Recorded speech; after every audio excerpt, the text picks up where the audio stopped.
Olá, boa tarde a todos.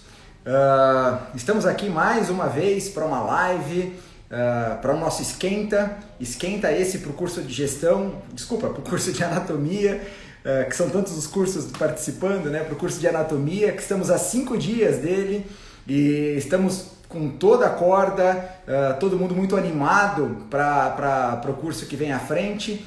Foram dias de muita preparação, de muita dedicação. Todos nós, com muito carinho, estamos preparando um material realmente super inédito aí e inovador para que a gente possa conversar sobre anatomia no mais alto nível, né? A experiência tem sido bem bacana, só de dissecção foram 20 horas preparando o material, então tenho certeza que a gente vai ter muita coisa legal para compartilhar com vocês no dia 1º de agosto. A gente já vem realizando uma série de lives, né, que de certa forma tem ajudado e agregado muito valor ao que a gente vai discutir à frente, preparando então alguns conceitos para que a gente possa depois explorá-los quando nós estivermos juntos no curso propriamente dito. Hoje nós teremos o prazer de contar com a doutora Gabriela Casabona, uma grande amiga, uma pessoa querida, do mais alto pedigree dermatológico, uma pessoa referenciada por todos nós, né? E nós temos hoje a chance de ouvi-lo um pouquinho. A Gabi já deve estar entrando e assim que ela entrar a gente vai começar um papo e vamos ouvir muito o que ela tem para dizer, em especial de 2 áreas que ela tem trabalhado, se dedicado bastante, que uma é a têmpora e outra é fronte. E vamos conversar também sobre o fato dela explorar muito bem o conceito das expansões dos compartimentos da porção medial da face, do lift lateral, então isso vai ser muito bacana. Ó, a Gabi já está aqui. E vamos ver se deu certo aqui. Oi, que saudades! Tudo bom? Tudo bem, e você? E aí, tudo bem? Tudo? Quanto tempo sem se ver, hein, Gabi?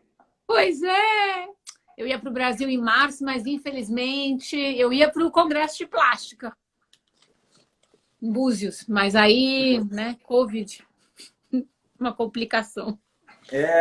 Não, aqui tudo mudou, né? Porque todos os nossos eventos foram cancelados, tudo virou online praticamente, e haja evento online, né? A gente toda hora está participando de alguma coisa, né? Pois é. E como que tá aí a vida para vocês aí? Como que você está se virando aí no dia a dia com o Covid? Olha, parece que não é nada, mas a gente sabe que é, né? Então a sensação que dá aqui na Espanha, onde eu vivo, o pessoal presta bastante atenção, põe máscara, é mais consciente, sabe? Mas muitos lugares na Espanha o pessoal não colocava máscara, não colocava nada. Não tava nem aí. Mas você está Não conseguindo começaram a manter aumentar o, os casos. você tá conseguindo manter o consultório aberto? Está atendendo? Normal, normal. Ah, que bom, que bom. A gente aqui é que Marbella não é bem um reflexo, é uma bolha, né? Isso aqui é uma Ah, bolha, porque é um hub internacional, o pessoal vem muito passar férias aqui. E tem gente que passa 3 meses, depois mais 3 meses e volta para o seu próprio país. Tem muita gente, eu ia falar em espanhol, retirada, quero dizer, aposentada. Mas no verão, assim, até setembro, tem muita gente de fora. Suíça. Eu acho que na clínica, meu marido é cirurgião plástico, né? Na clínica a gente deve ter uns 60% de pacientes internacionais. que legal. Pois é. E 40% eu diria entre Espanha e Portugal, vai. Que legal, que legal. Bom, é um congresso, vai, um congresso internacional seu consultório, né? Tem gente de tudo quanto é lado, né? Que bacana, muito bom. Gabi, a gente está numa fase preparatória aí para o curso de anatomia, né? Como eu tinha Uhum. te contado. E anatomia é engraçado, né? Eu, pelo menos, tinha o conceito de que a anatomia era algo que tinha ficado lá para trás no meu passado, lá para o primeiro ano da faculdade, e que a minha anatomia agora seria só cirúrgica. E tem surgido tanta coisa legal sobre anatomia, né? Tantas inscrições recentes e importantes. Então, a anatomia voltou à moda e está todo mundo na expectativa em usar esse conhecimento anatômico para extrair melhores resultados, né? Uhum. E uma das áreas que a gente tem conversado muito é fronte, glabela, têmpora, né? Entre outras áreas. E você tem sido uma grande colaboradora, porque você tem usado esse conhecimento anatômico para publicações importantes. Obrigado por elas, inclusive, porque você tem auxiliado muita gente que tem lido você, que você continue ativo, assim como sempre continuou. Então, eu queria conversar um pouquinho primeiro sobre suas recentes publicações. Como foi como você pensou, como você se apoiou, em especial aquela publicação que você trabalhou muito, a expansão de terço médio, lift lateral. Conta um pouquinho como foi essa experiência para a gente. Olha, foi curioso, porque eu acho que veio também com a experiência, né? Existe aquela lei que a gente conhece das 10 mil horas, né? Para você virar expert em algo, você precisa de 10 mil horas. Então, eu me lembro que acho que foi no ano de 2010 que eu fui convidada pela MERS para ser speaker deles. E eu sabia que eu tinha que fazer a maior parte de injeções possíveis para eu crescer em conhecimento. Isso dando workshop. Logo depois, 2 anos depois, eu fui convidada pela Allergan. E aí eu passei, acho que, sei lá, 6 anos sendo speaker da Allergan. E eu me lembro que eu pegava tudo quanto é workshop que me colocavam, um roadshow no interior de carro, eu ia para tudo, você lembra? Eu ia para tudo quanto é lugar da aula. Regaçava a manga? Manda ver, vamos lá, não é pelo dinheiro, vamos lá que eu quero fazer minhas 10 mil horas. O que acontece? Paralelo a isso, que eu acho que me ajudou muitíssimo, é ter a anatomia viva quando eu comecei a fazer cirurgia. Então, quando eu fiz residência de cirurgia no ABC 1 ano, depois eu fui para fora, fiz cirurgia de Mohs, aí fiz reconstrução, aí fiz 2 anos de reconstrução de face. Tudo isso me ajudou demais. Mas o que mais abriu minha cabeça foi, durante os meus treinamentos de oculoplástica, para reconstrução de oculoplástica, os meus amigos faziam muita cirurgia de lifting de cara média, de olho, de dissecção total. Então, a gente fazia dissecção endoscópica. Inclusive, eu fiz por 2 anos dissecção endoscópica, de fronte, de têmpora, fazendo lifting de terço médio. E eu comecei a perceber que só pela anestesia, só por você injetar volume em alguns lugares específicos, mudava a cara da pessoa completamente. Eu falei assim, puta, tem alguma coisa aqui. E aí começou a mudar completamente o jeito de eu ver. Então, eu comecei claro, nos meus workshops, principalmente quando eu trabalhei para a Allergan, me lembro que eu tentava explicar para os meus alunos, na hora do workshop, eu acho que você teve em alguns comigo, eu injetava em ordens diferentes. Então, eu falava, tudo bem, vamos ver se isso vale mesmo? Se começar na lateral, vale mesmo? Eu começava na lateral, ia para a meia face e depois ia para a pálpebra inferior. E do outro lado, eu fazia o contrário. Às vezes eu começava no sulco nasolabial para desconstruir a ideia de sulco nasolabial, entendeu? Então eu começava no sulco labial e depois subia. No outro lado eu fazia o contrário, para mostrar a evolução. Claro que visando a simetria do paciente no final, mas digo, se você anotasse nesses workshops que eu fazia, eu começava a anotar a quantidade que eu usava.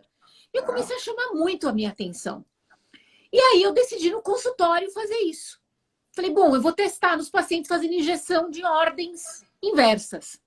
E anotar a quantidade que eu uso. Só que, o que eu comecei a anotar? Existe a questão desse ligamentos, que a gente, essa ideia da linha dos ligamentos, que o Sebastian que trouxe, inclusive. Mas o que eu percebi? Não é qualquer lugar na lateral da face. Você precisa estar para usar melhor o produto, você precisa estar numa posição específica onde você está perto de onde está essa linha, não muito afastado, para você poder usar menos quantidade de produto e ter um efeito em principalmente pálpebra inferior e terço médio da face. E aí eu comecei a tentar achar esse ponto, e aí, uns, sei lá, 10 anos, 8, sei lá, atrás, eu fui para um congresso, acho que foi em Lisboa, não sei. Eu vi um cirurgião plástico fazendo algumas linhas, umas proporções, etc. Eu falei assim, cara, esse lugar aqui é o lugar. Aí o Arthur Swift, claro, mostrava como ele fazia o ponto de luz, que ele chamava, que até hoje ele chama, enfim. E eu comecei a fazer, mas eu falava, não é bem aí, não é bem aí, não é bem aí. O negócio pode ser mais efetivo, entre aspas, principalmente para a região dos olhos, que é a minha grande paixão, é a região periocular. E eu Quando você faz a cirurgia, existe uma densificação, uma área que o orbicular do olho ele se torna denso. Os oculoplastas chamam isso de retináculo, mas é uma densificação da musculatura, nada mais é do que isso. Quando você põe um ponto de suspensão do orbicular neste ponto, você muda completamente a pálpebra inferior. Falei, cara, se eu consigo fazer isso com cirurgia ou com injeção de gordura, por que eu não faço isso com preenchimento, pelo amor de Deus? E aí eu comecei a ser mais sistemática. Então eu achei um ponto específico e eu comecei a fazer só esse ponto. Então eu comecei a fazer todos os meus pacientes começando por esse ponto, que obviamente os meus amigos brincam muito e falam, G-spot, e a gente acabou na publicação mais pra frente, a segunda publicação sobre a linha dos ligamentos, a gente chamou de G-point, mas por causa do G-prime, porque a gente está aproveitando a melhor característica de G-prime dos produtos, né? Porque eu me lembro que na época era o Voluma que eu testava. E eu me lembro que eu fui uma das primeiras pessoas a usar o Voluma periorbitário, né? Que todo mundo, mas como Voluma periorbitário é uma loucura, é muito denso, mas isso depende de como você injeta e etc. Você gasta muito menos produto, porque a capacidade de lifting do produto é imensa. E aí foi assim que eu comecei. E aí, quando eu fiz esses pacientes, usando esse ponto específico, começando por esse ponto e indo para meia cara, ou seja, esse ponto e depois diagnosticando qual é o triângulo da pálpebra, da união pálpebra-malar que eu queria corrigir, eu criei alguns pontos e foram esses pontos e aí eu fiz na ordem inversa para ver se isso fazia diferença ou não na quantidade de produtos que a gente usava, né? E aí, depois que eu vim a entender por quê. Então, não é que eu sabia da linha dos ligamentos e fiz isso pensando. Quando eu troquei ideia com o Sebastião, alguns anos atrás, o Sebastião falou, gente, isso daqui é por causa do SUF. Aí veio a publicação dele sobre coeficiente volume, de volume e superfície, né? Que veio até um pouco antes da nossa publicação. Ou seja, tudo meio que aconteceu junto. Mas eu já tinha experiência clínica, né? E eu media. Então, na segunda publicação que a gente fez, inclusive, eu tinha o Vectra já, que podia fazer vetores, mas eu queria medir. Medindo um ponto, que seria esse G-point, a distância, por exemplo, para a ala nasal, para o canto da boca, para outras regiões da face, para onde que esse ponto ia. Antes e depois de colocar 0,2 ml de um high G-prime, que era a Voluma na época, ou Belotero Volume, um dos dois que eu colocava, 0,2 para todo mundo, eu colocava e media antes e depois esse ponto, quais eram as distâncias. E se fazia diferença na distância palpebral, na altura palpebral ou não, só com esse ponto, enfim, para entender um pouco o mecanismo. E aí a coisa foi se elucidando. Foi assim que eu comecei. Na verdade, foi investigando, tentando. Mas você sabe que essa sua história é legal, porque assim, você tem conceitos muito bem sedimentados, então o seu conhecimento anatômico é um conhecimento acima da média, você contou sua trajetória e toda a sua experiência na dissecção da pálpebra, então você conhece as unidades anatômicas, sabe aonde você pode apoiar, sabe o que você pode estimular, e você é sagaz, você é observacional, você começou a notar que, dependendo da técnica empregada, você aproveitava melhor esse seu conhecimento. Exatamente. E então você juntou o útil ao agradável, né? Mas isso só acontece com os competentes, porque se você não tivesse o conhecimento e não tivesse essa capacidade observacional, isso passaria, né? Então isso que eu acho que é o brilho, né? A diferença está aí, nessa sua capacidade de identificar as coisas e de explorá-las e de compartilhar, né? Eu acho que é uma coisa também que é importante, que é assim, na minha cabeça fica sempre a pergunta por quê? Mas por que que isso deu certo? Mas por que que com esse paciente eu usei menos volume? Olha, eu me lembro muito bem quando o volume começou a ser usado para terço inferior de face, e eu me lembro que acho que a gente estava junto num congresso brasileiro de dermatologia, e eu tava, não era? A gente estava falando de terço inferior, num workshop a gente estava falando de terço inferior de face. Eu me lembro que uma pessoa levantou e falou, mas como que você usa tão pouca quantidade no terço inferior se eu estou usando não sei quanto, né? Para fazer aumento de mandíbula. Realmente, terço inferior, para mim, eu falo que é um saco sem fundo que você gasta um monte, mesmo que você seja o melhor injetor do mundo, mas não interessa. Mas quero dizer assim, essa pessoa estava comentando que tinham pessoas que estavam usando muito, não estavam vendo o efeito do produto. Quer dizer, eu comecei a ver que se eu fazia de um jeito, eu usava muito menos produto. Mas por quê? Essa coisa de falar assim, mas por que que eu estou usando menos? Vamos entender. Mas o que que tem aqui? Mas anatomicamente, o que que é? E aí você começa a ler artigo, você vai em congresso, você discute, você conversa com um amigo. E é super importante essa troca, eu acho, sabe? De ter gente que também é questionadora, entendeu? Que eu sei que você também é.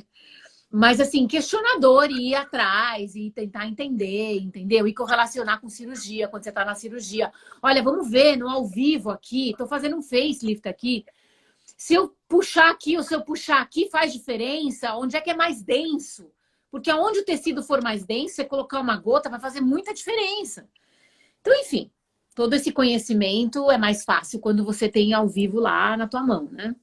Eu acho que a gente precisa ser curioso, né? Você tem que buscar respostas, diversificar e tentar, ao mesmo tempo, unir essas informações para você aproveitá-las da melhor maneira. Porque as coisas são amarradas, né? A gente não pode simplesmente adquirir os dados e deixar cada uma numa caixinha. A gente tem que ligar os detalhes, né? Uhum. Isso faz com que as coisas comecem a ser percebidas. Tem uma outra coisa interessante, né? Por exemplo, o SMAS. SMAS é um negócio que, para mim, era SMAS, ponto. O SMAS, segundo o Mitz e Peroni, lá de 1976, quando eles escreveram e tal. E hoje tem aquele trabalho recente do começo de 19, do Sandulesco, que ele fala dos 4 tipos de SMAS e trabalha muito o SMAS massetérico com os septos paralelos à pele, que favorece a tração. Então, quando a gente imaginava que uma publicação de 2019 ainda fosse abordar SMAS e trazer inovação de SMAS, né? Então, tem muita coisa legal saindo recente, né? Então, eu acho que é bacana. Agora, Gabi, e a têmpora? O que você acha dela? Como tem sido a têmpora na sua vida?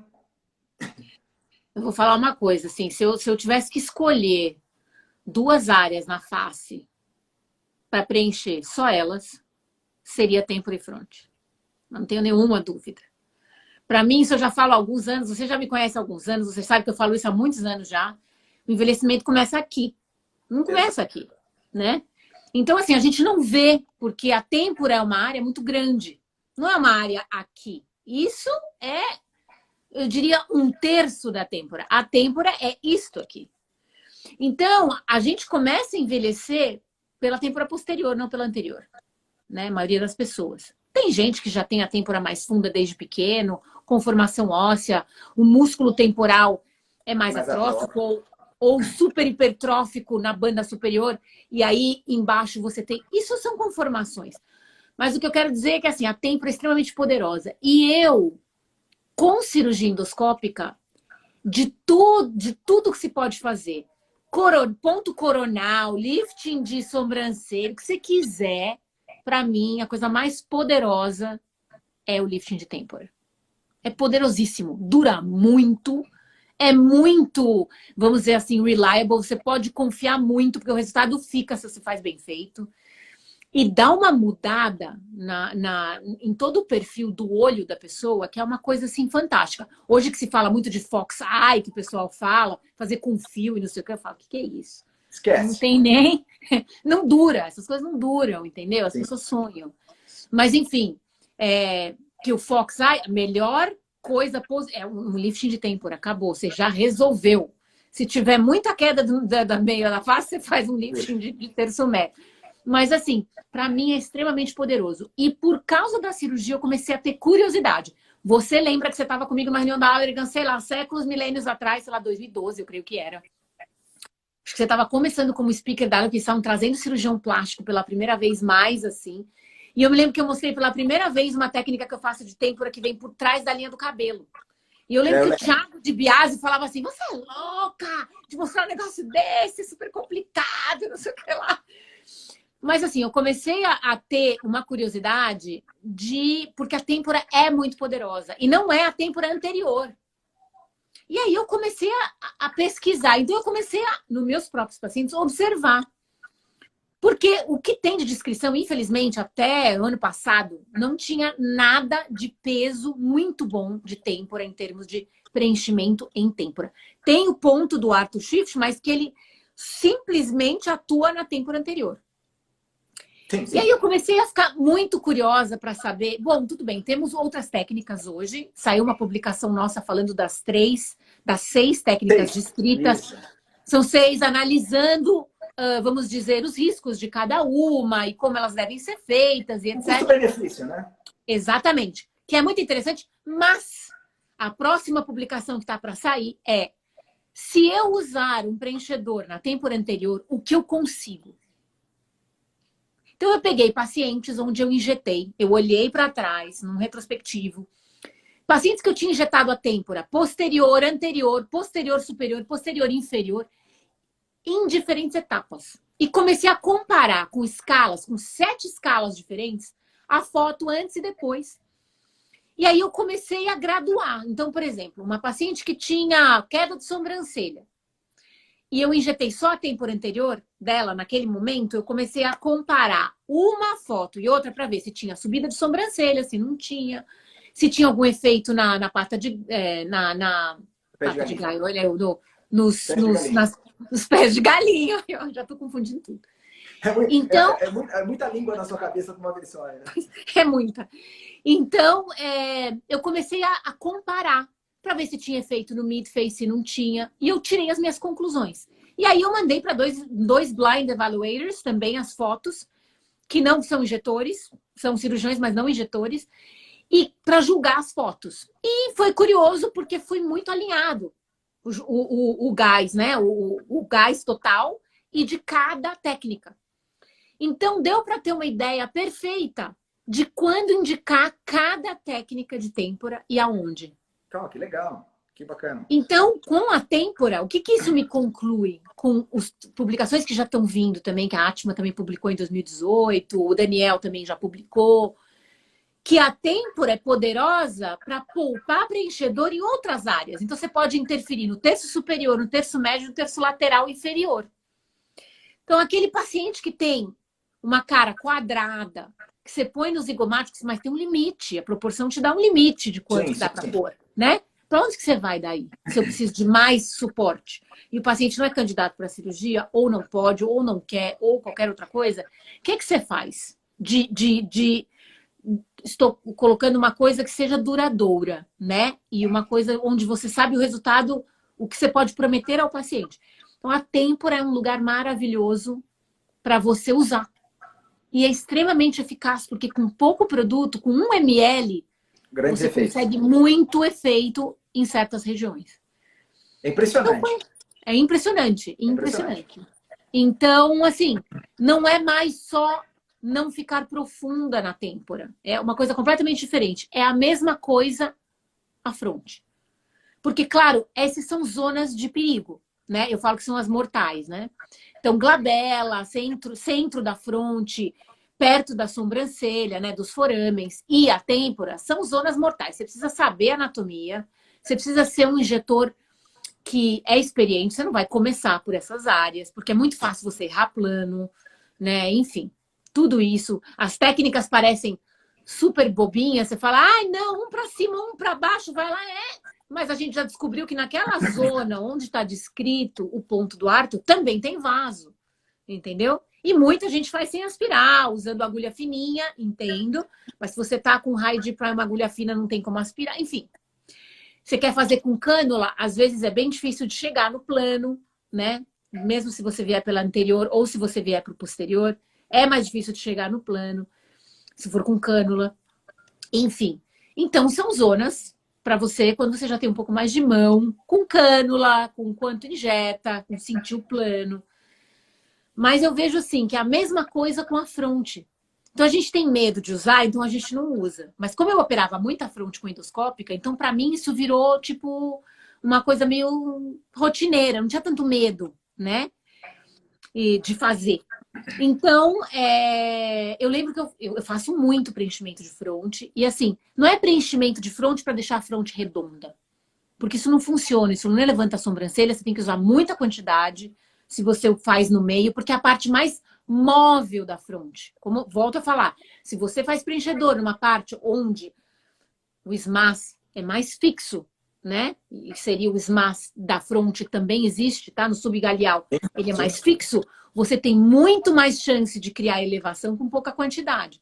perfeito. Então, quero elevar a sobrancelha? A gente vai para a parte superior da fronte, não para a parte média. Eu quero elevar a pálpebra inferior, eu vou para a sobrancelha, né? Profundo. Então, assim, a fronte, para mim, é uma... A fronte e a têmpora são armas hoje, nesse mundo que está tudo tão exagerado, são maneiras muito simples e delicadas de causar um grande impacto no paciente. É que ninguém vem te pedindo. Você pode preencher minha fronte? Não. Isso é uma coisa que você, acho que, não sei se você vive o mesmo, mas eu que discuto com os pacientes, porque eles não têm muita, entre aspas, ideia do que se pode conseguir ou de como eles vão parecer mais jovens, principalmente homem, para aumentar a durabilidade de toxina, colocar suporte embaixo da musculatura. Então, eu acho que isso para mim, são as minhas áreas favoritas. A gente que evoluiu, né? A gente tem o mesmo tempo de trajetória aí, vamos assim dizer, para não falar que a gente está ficando velhinho, né? Vamos falar que a gente tem o mesmo tempo de trajetória. A gente começou lá atrás tratando o suco com um produto ruim, né? A gente injetava, ficava um mês e desaparecia, né? E a gente achava que sabia fazer Intradérmico. intradérmico, Amor de Deus. básicozinho, lá e bom. Daí a gente foi evoluindo, né? Daí descobrimos o lift do terço médio e o suco não era mais o problema, tal. Eu acho que agora a gente está numa nova fase, e essa fase que você já vem defendendo, levantando a bandeira aí, do terço superior, né? E hoje eu compactuo com você em relação aos resultados que o terço superior é capaz de proporcionar. E usando o conhecimento anatômico e sendo bem preciso, como você colocou bem, a gente consegue extrair de uma pequena quantidade de produto grandes resultados. É saber onde colocar, né? Exatamente. E para isso, a gente tem que ter aquele conhecimento anatômico que a gente vem falando desde o início, né? Isso é muito legal e importante, né? Agora, na dissecção que a gente fez para o curso, que vai ser no sábado, você precisa que legal, Gabi. As variações anatômicas, e a gente até discutiu isso, né? Ninguém é igual por fora e ninguém é igual por dentro. Porque as variações anatômicas, elas são extremamente ricas. Vasos que até então, em secções anteriores, eles eram bem tradicionais. Só para não dar um spoiler, eu estou falando que vasos que no passado eu tinha um determinado conceito, na peça que a gente dissecou, ela tinha uma variação anatômica de um lado em relação ao outro, absurdo. Era um para a direita, outro para a esquerda, vamos assim dizer, né? A têmpora que a gente dissecou, a sutura temporal, ela tinha um espaço que entrava uma agulha. Olha. Tranquilamente. Passava uma cânula 25 ali, sabe? E não era uma face de trauma, né? Então, simplesmente era um desnível na sutura que, por sua vez, tinha um pertuito. Cria uma fragilidade. Uma fragilidade. Claro. Então, é impressionante. Eu, a cada dissecção, eu fico mais temeroso, sabe? Eu fico... eu respeito mais os planos, as unidades, onde eu estou manipulando. E olha que eu tenho, teoricamente, facilidade por ser cirurgião e em ser intervencionista, né? A gente, em sendo cirurgião, nós somos mais afoitos ao procedimento. E cada dia eu tenho ficado mais temeroso. E tem aquele conceito, né, de bolinhas azuis e bolinhas vermelhas na face, né? A face, para mim, ela é inteira pintada de vermelho. Vermelha, eu sempre falei isso. Não tem lugar 100% seguro. Isso é ridículo, não existe. Isso é um conceito antigo, não existe. Mesma coisa, e se você perguntar se eu já tive injeção intravascular, já. Todos nós. Já tive Olha, eu venho falando em congresso há anos já. Gente, não vai paralelo aos vasos. Não vai paralelo aos vasos. Por quê? Porque quando eu fui com uma cânula 22, eu estava um dedo anterior à linha do cabelo, exatamente no arco zigomático. Eu desci com a cânula, exatamente aonde os vasos estão subindo. Eu desci na mesma angulação. Canulou. O paciente não sentiu nada, eu não vi nada, não teve branqueamento. 2 dias depois eu estava no México, eu tinha viajado naquele dia para o México para dar aula no Incas. Eu estava com o Sebastian lá. Ela me manda uma foto de toda a têmpora anterior, vermelha, cheia de pústula. Nunca tive nariz com cânula, com agulha. E eu acho que uma das coisas muito importantes também não é só você ser um injetor cuidadoso, tá? E sempre uma coisa que eu falo esteja de olho sempre, não fica conversando, entendeu? Mesmo se você for professor no workshop, na hora da injeção, assim, silêncio total e atenção ali, entendeu? E eu já era chata, entendeu? Eu acho, durante os workshops, eu fiquei mais chata nesse sentido, entendeu? Eu sou super brava com essas coisas. Porque, assim, são coisas muito sérias que podem acontecer. E, assim, tô livre? Não tô. Vou deixar de fazer? Não vou. É a mesma coisa que você falar. Você vai deixar de fazer lifting submasso porque é arriscado? Meu marido não deixou. Só que ele desenvolveu técnicas de dissecção, de não tracionar tanto, etc., para diminuir o risco. Mas tem vantagem. Fazer melhor, né? Você entendeu? É a mesma coisa. Eu não vou deixar de fazer. Preenchimento de lábio. A coisa mais segura é estar superficial. Várias publicações mostraram isso hoje. Hoje, eu estou começando agora numa nova era, que é fazer os procedimentos ecoguiados agora, né? Eu estou com ultrassom. Um cara que está me ensinando, assim, super. A gente vai ter um curso muito em breve. Vai sair agora em setembro para fazer até toxina ecoguiada. Olha que legal. E você usa menos dose de toxina e vai bem no meio do músculo. Mas quando você faz essas coisas, né? E assim, eu nem tenho tanta expertise nisso ainda, né? Estou sendo treinada também. Porque ultrassom é muito difícil, na minha opinião, né? Você precisa de muita experiência. Mas o mais importante de tudo isso é você não só ser muito preciso naquilo que você está fazendo, mas, por exemplo, o lábio. O lugar mais seguro é sobre o orbicular? Ok, mas eu não posso colocar todo o preenchedor e corrigir uma estrutura labial colocando só sobre o orbicular, que eu vou pejar meu lábio, vai ficar horrível. Eu tenho que colocar sob o orbicular. Não é o lugar mais seguro? Não é. Mas é a única maneira de conseguir certos resultados. Não tem como colocar estrutura. Aí você tem que se cercar, eu acho, de outras questões, ou seja, de outros conhecimentos, de prestar muita atenção, de ir com uma cânula mais grossa, de tentar ir por vias onde você não está paralelo aos vasos, etc, etc, etc, para tentar chegar mais perto do seguro, vamos falar assim. Porque seguro não tem. Nunca tem, né? Não tem. Então é isso, né? A gente está sempre no fio da navalha, né?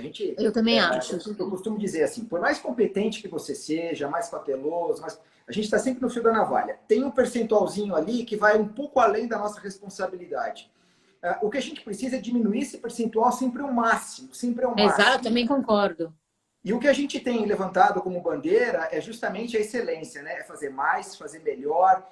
Você divide muito do seu tempo compartilhando conhecimento e você compartilha o conhecimento ajudando pessoas a fazer melhor. Então, a ideia é se super especializar e ajudar com que as pessoas se super especializem também, para que nós, como grupos, né, como super especialistas, cirurgiões plásticos, dermatologistas, para que a gente consiga realmente buscar a excelência, como eu gosto de brincar, né? É pegar o sarrafo e jogar lá para cima, né? E não trazer para baixo, como a gente tem visto. A gente percebe hoje uma banalização extrema de tudo que a gente vem fazendo e tentando puxar para cima nos últimos tempos, né? Não, e você vê, né? São coisas de evolução.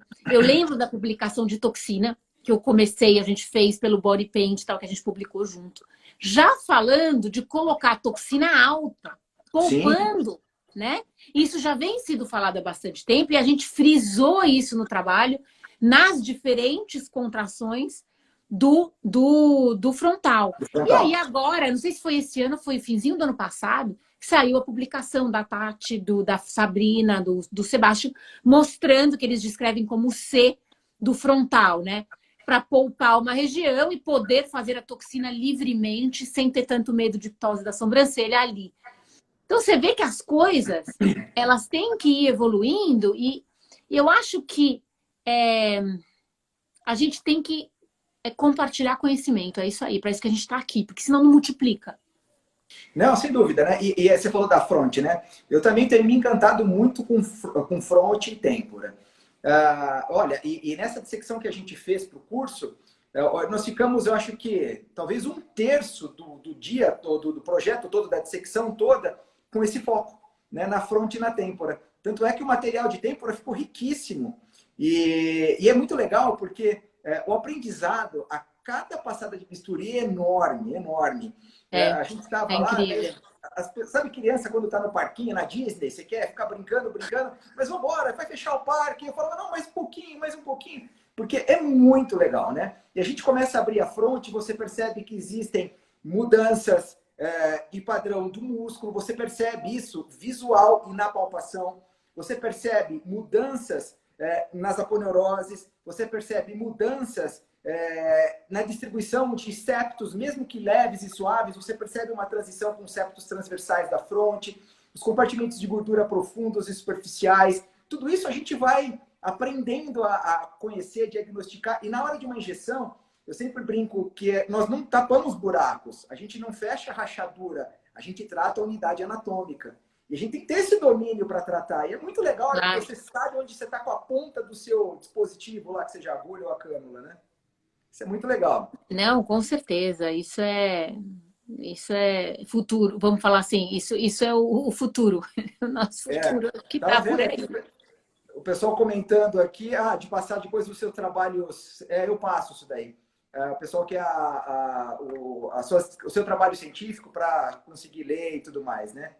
Isso vai ser legal. A gente compartilha, acho que até como nós compartilhamos já, porque eu fiz uma live com a Roberta e nós falamos muito de você nessa live, citamos o seu trabalho, toda a sua expertise, né? E daí a gente já compartilhou com o pessoal a sua referência. Então eu vou compartilhar de novo para todo mundo ler, porque é um trabalho acho que todo mundo tem que ler mesmo. É um trabalho que impacta bastante. Essa ideia de vir de lateral para medial, eu acho que é sensacional, né? Acho que foi muito legal.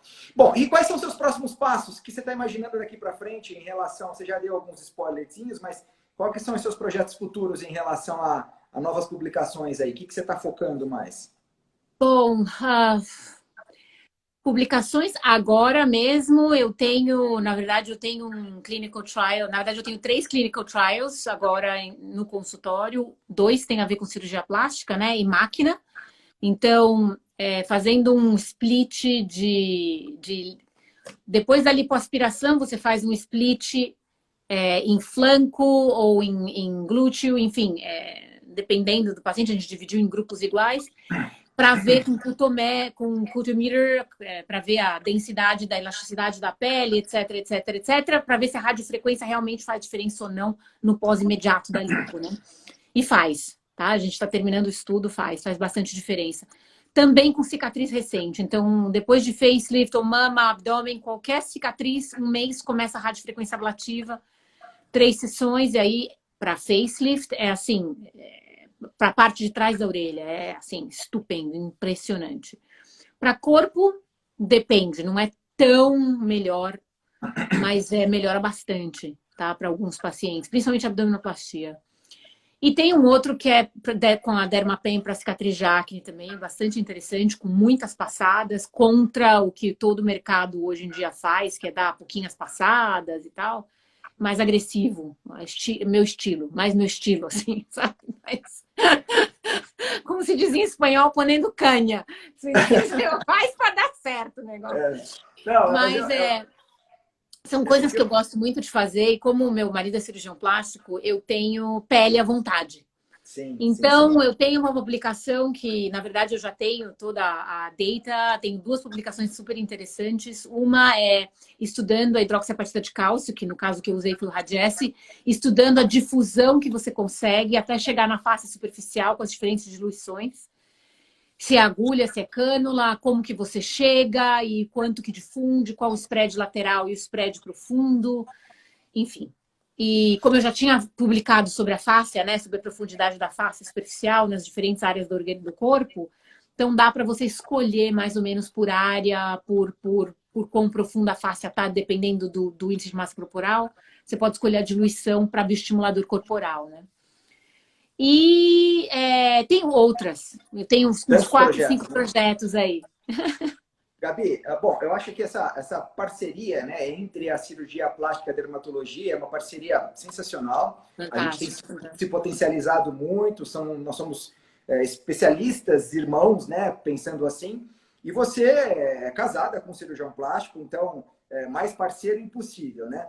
E por que eu estou falando isso? Porque eu vejo hoje a cosmetria e a cirurgia plástica como um binômio indissolúvel. Não existe cirurgia sem cosmetria. Acabei Né? de escrever um artigo sobre isso. Não tem como separar hoje em dia. Já é uma Não. coisa meio essencial, entendeu? Eu Eu acho que costumo para ter até brincar um que é efeito assim. holístico, né? Exato. Eu costumo até brincar que assim, a cirurgia, ela entrega a casa em pé. Porém, com a parede rebocada e no contrapiso. Porque ela fez a parte de alvenaria. A parte de acabamento, a cirurgia plástica não entrega. Porque ela não trabalha a qualidade dos tecidos, ela não trabalha o refinamento da arte que a casa em pé precisa ter. Então, a cosmetria, ela entra nesse refinamento. Então, por que eu estou colocando isso? Para entender qual tem sido a experiência de vocês somando força na atenção dos pacientes. Você tem ido ao intraoperatório fazer alguma coisa para potencializar Total, esses dados cirúrgicos? muito, muito. Olha, eu me convidaram para escrever um artigo de revisão. Eu revisei 22 anos de publicação com ácido hialurônico.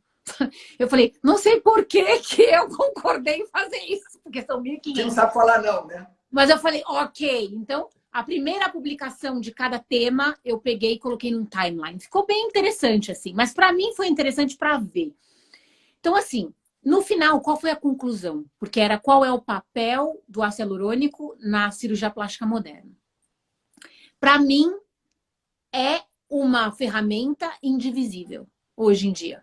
Por exemplo, vou dar um exemplo. Uma coisa que a minha visão abriu a do meu marido. Por exemplo, a questão de terço superior.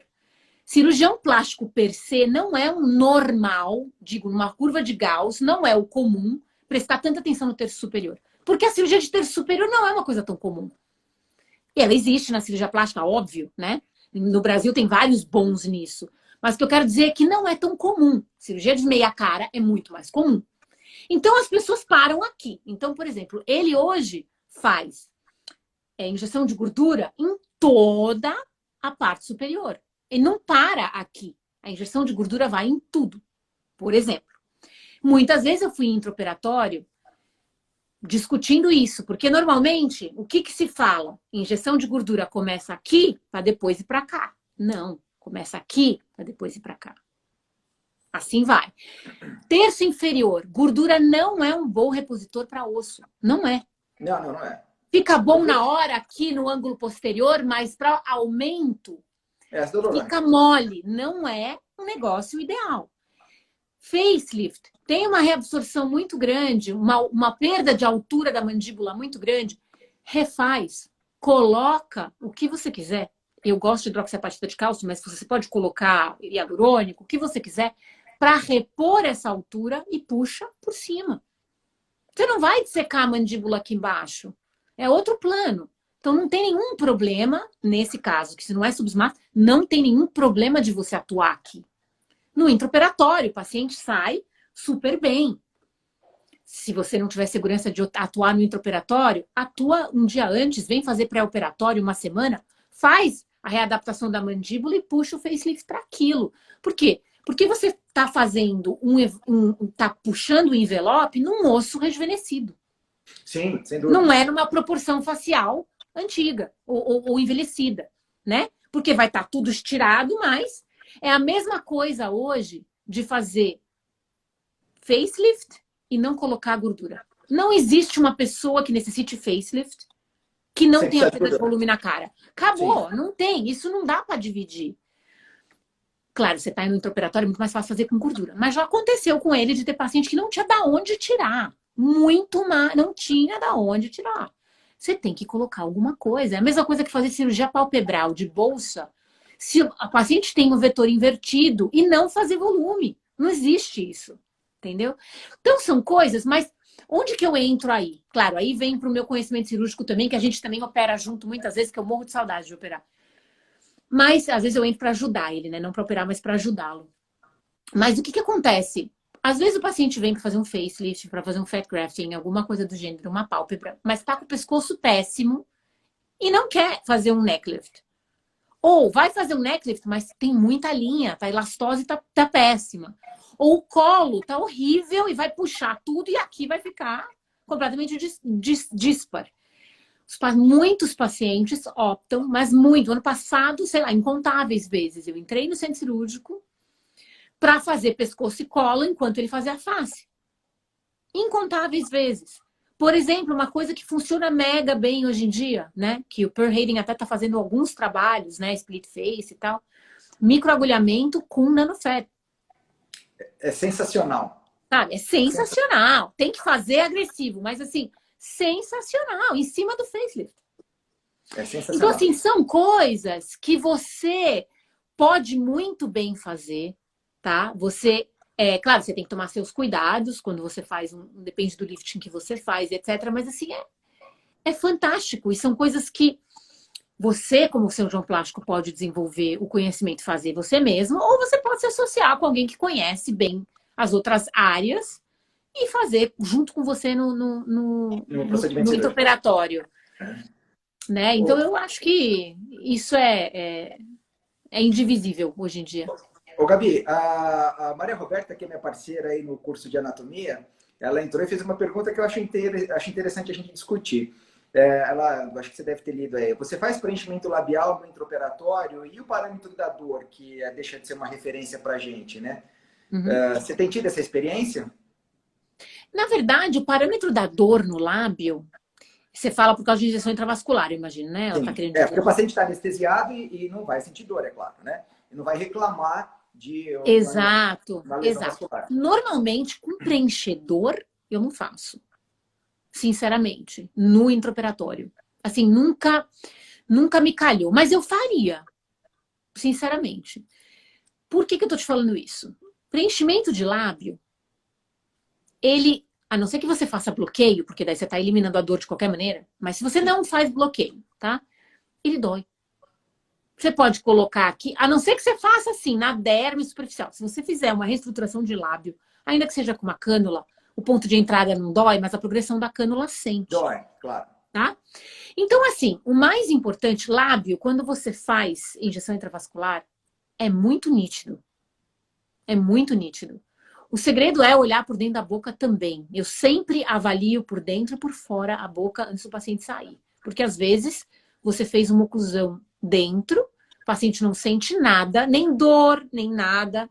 No dia seguinte ele vem com edema, e eu peguei 2 casos de colegas que no final nem viram o paciente. O paciente não sentiu nada. 2 dias depois ele falou, olha, não tá melhorando esse inchaço de um lado só. Tinha sido feito com agulha, com técnicas, por gente que eu conheço, que vamos dizer assim, gente séria, não é, entendeu? Qualquer pessoa que não está acostumado. E a pessoa não percebeu. E foi por dentro, não teve nada de sofrimento vascular na parte do cutânea. Foi na parte da mucosa. E foi grande o sofrimento. Mas qual era o sintoma? Não teve dor, não teve nada. E o paciente veio com edema persistente e ele falava que tinha um inchaço por dentro da boca e um hematoma. Ele falava que era hematoma. Mas, claro, não era já obstrução vascular. Então, o que eu tô falando é assim, a dor não é o parâmetro mais importante na injeção intravascular. É um dos. É um dos. Então, eu não deixaria de fazer por isso. Você está contando uma história que eu estou lembrando também de uma série de situações, né? Um dos tópicos que a gente vai abordar no curso de anatomia é a complicação. E foi muito legal porque a gente conseguiu fazer injeções em áreas específicas às cegas, ou seja, como a gente faz, né? Transcutânea, e daí depois nós abrimos para checar onde esse produto foi parar. Olha, em mais de um ponto, nós injetamos imediatamente ao lado de um vaso de importância, mesmo tomando todos os cuidados em função de variações anatômicas. Então, por exemplo, que você não faça a embolização, que você não canule o vaso, mas pelo simples fato de você injetar na periferia, o poder higroscópico do ácido hialurônico, o próprio trauma da agulha, da expansão tecidual gerada pelo produto, pode, por sua vez, nas horas que seguem, gerar uma compressão e você começa a ter sintomas tardios de obstrução vascular, que talvez tenha sido um pouquinho da história que você contou, né? Então, o procedimento, eu acho que é muito importante todos nós entendermos que não acaba quando termina, né? Você termina, o paciente vai embora, você tem que ficar ainda monitorando esse paciente para entender como ele evoluiu nas primeiras 72 horas, imagino eu, quando a gente termina um pouco, sai um pouco da fase inflamatória. Olha, eu tenho eu até já dei isso em palestras muitas vezes, que o callback é uma das coisas mais importantes. Eu tenho um WhatsApp de emergência, que tinha no Brasil, eu tinha no Brasil e tenho aqui também. A secretária, o paciente tem o WhatsApp de emergência da clínica, por causa de cirurgia também, mas eles escrevem para qualquer coisa. E no dia seguinte, a secretária está orientada a fazer específicas perguntas para o paciente. Um questionário, ela faz específicas perguntas para qualquer preenchedor. Olheira, lábio, ruguinha, skin, o que você quiser. Ela vai fazer as mesmas perguntas para o paciente. A mesma coisa com toxina, igual. Apesar de que com toxina não tem um reversor, mas assim, eu preciso saber. E é proatividade, porque o paciente não sabe. E muitas vezes não é típico. Então, é muito difícil eu falar para o paciente tudo o que ele pode sentir. Isso é uma coisa absurda, né? Então, assim, a gente tem que ser proativo. A gente tem que perguntar. Mas tá doendo como? Manda foto. Não, não, não. E fica atrás, entendeu? O que tem algumas áreas, por exemplo, quando eu faço o nariz, eu sempre vejo o paciente no dia seguinte. Sempre. Olha, ele já agenda o procedimento e o retorno para o dia seguinte. Porque por mais que eu tenha segurança, eu quero ver se no dia seguinte está tudo ok. Porque às vezes o paciente ele deixa passar uma pequena mudança de cor, uma alteração de... Claro. E a gente precisa fazer esse diagnóstico, né? Então, eu acho que algumas regiões específicas, mesmo quando eu faço um preenchimento, você falou, olha, em algumas situações, como você deu o exemplo do lábio, né? Tudo bem, eu entendo que o preenchimento no compartimento superficial de gordura é a nossa melhor opção, mas em algumas situações eu preciso preencher profundo. Então, em situações onde você vai lá na zona do agrião, que você sabe que você mexeu no vespeiro, você tem que tomar um pouquinho mais de cuidado e ficar mais em sinal de alerta. A gente não desliga nunca. Você disse, olha, eu tenho um WhatsApp que fica 24 horas no ar, é um SOS aqui, né? Mas tem áreas que a gente precisa tomar mais cuidado, porque não basta só a nossa expertise, a nossa destreza, a gente tem que fazer esse pós-venda, né? Vamos assim dizer, esse segmento pós-tratamento. Não, é super importante. Super importante. Para mim, é uma das coisas... É a mesma coisa de cirurgia. É que eu acho que o procedimento estético, de onde a gente começou, eu acho que ele foi um pouco subvalorizado, Porque, é só um sulco, é só uma linha, é só um preenchedor. Quantas vezes eu já ouvi isso, né? Mas dependendo do que você faz com o preenchedor, entendeu? O negócio vai usar 20 seringas na cara de alguém, que eu já usei várias vezes, né? Então, assim, você precisa tomar cuidado. Não é mais um corretor de ruga, sabe como que é? Como antigamente ele era descrito, né? A gente está falando de uma outra coisa agora, né? Um outro nível. Não dá para tratar igual. É a mesma coisa de você, por exemplo, não usar luva estéril hoje em dia para fazer, quando você vai fazer um full face de, não sei, 16 seringas. Para mim não tem sentido, entendeu? Eu sei que muitos colegas não usam, tá? Isso, assim, é uma crítica construtiva. Mas eu quero dizer assim, para mim não tem sentido, porque assim, é muitas vezes de trocar a seringa, entendeu? E tocar no paciente, não sei o quê. E precisa tomar um pouco mais de cuidado, entendeu? Dar um pouco mais de valor para esse tipo de intervenção que a gente está fazendo, entendeu? Eu acho que, mais uma vez, a nossa responsabilidade é puxar a corda para o outro lado, sabe? É puxar para cima mesmo. Porque a gente está vendo que está tudo sendo nivelado por baixo. Então, a tendência é usar um produto mais barato, tentar ser o mais econômico durante a aplicação, tentar ser rápido para otimizar a agenda, a gente conseguir ter mais Porque tem 200 pacientes esperando. Exato. E eu acho que nós, né, temos a obrigação, pela expertise toda aí, puxar no sentido contrário. Então, a gente vai ter que dar mais atenção ao paciente, humanizar mais a consulta, fazer um melhor exame físico, individualizar melhor o plano de tratamento, escolher produtos que realmente têm a eficiência comprovada e saber onde colocar e como colocar. Então, eu acho que nós estamos à mão contrária. Enquanto a coisa está descendo, a gente tem que puxar para cima, né? Então, acho que esse é o nosso desafio maior, né? O Gabriel não. Perguntaram aqui do Covid, Gabi, que nesse momento do Covid, o que você acha? Então, a gente discutiu, a gente teve o um fórum de discussão, inclusive, não sei, acho que eram 15 dermatologistas e cirurgiões plásticos misturados aí, né? Porque alguém, eu acho que foi o Debole até, para Allergan, soltou num webinar de que com o Covid você não poderia fazer preenchedor e não poderia fazer não sei o quê, porque você estimularia os efeitos adversos. A verdade é que eu não vejo isso, tá? Essa não é uma realidade. Para mim, que já estou há mais tempo trabalhando no meio do furacão, eu tenho pacientes que eu já injetei, que já tiveram Covid, que nem se tornaram IgG, pacientes que se tornaram IgG, e não só eu, tenho colegas da Alemanha, tenho colegas da Áustria, da Itália, que também tem. Não é isso que a gente vê. Não vejo uma incidência, porque senão os pacientes que eu já teria injetado do ano passado, que passaram pelo Covid agora, que tiveram Covid, teriam maior incidência de complicação. Eu vou te falar, eu acho que fazem uns 3 anos,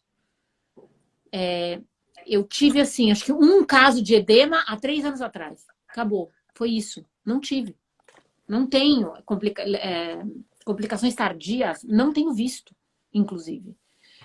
Então, assim, não existe nenhuma publicação científica que te justifique isso. Não existe. É simplesmente uma ideia de porque, como o COVID aumenta toda a cascata de citoquinas, de você poder ter uma reação a um corpo estranho, vamos falar assim.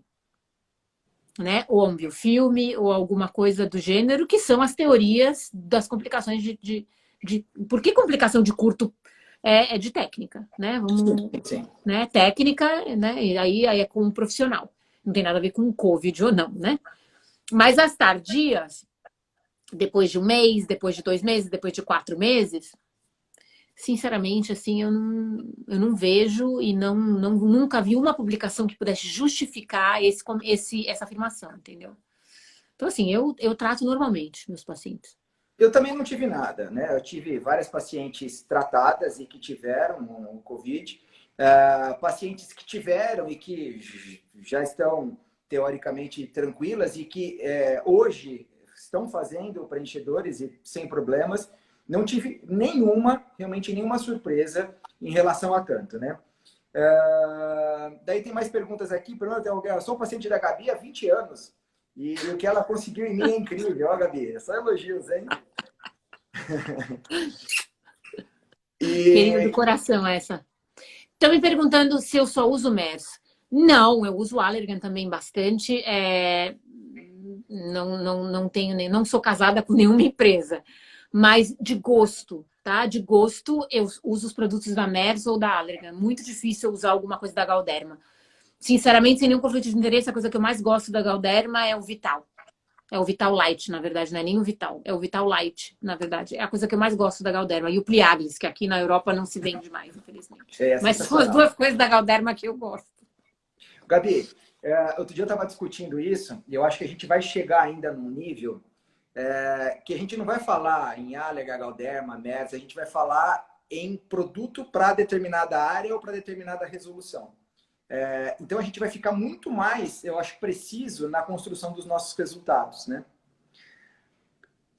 Gabi, acabou de chegar um sinalzinho aqui que a gente tem 1 minuto e 40 só. Olha isso. Caramba, passou rápido. Foi curto. Programar mais lives, não está dando tempo de conversar tudo que a gente precisa. Né? Pois é. Bom, eu vou aproveitar esse minutinho restante aqui para te agradecer demais. Foi incrível te encontrar aqui. Obrigado você e perdão pela outra vez. De maneira nenhuma. Tivemos a chance de falar mais vezes por função disso.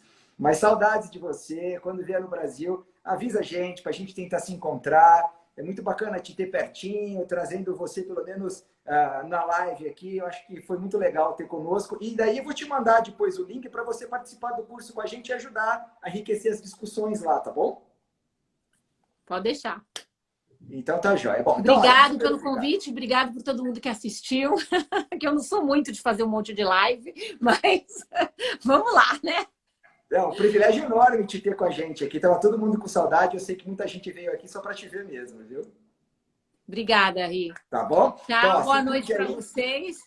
e Obrigado. fiquem seguros. E vai descansar porque aí são 11 horas da noite, né? Não, mas na Espanha tudo é tarde. Você janta às 9, você dorme 1 da manhã, é tudo assim aqui. É diferente. Tá, Tem já. siesta. Tem sexta, é verdade. Bom, então se cuide aí, um beijo para vocês, tá bom? Tchau, Tchau, gente. tchau. Até Obrigada. mais. Obrigado.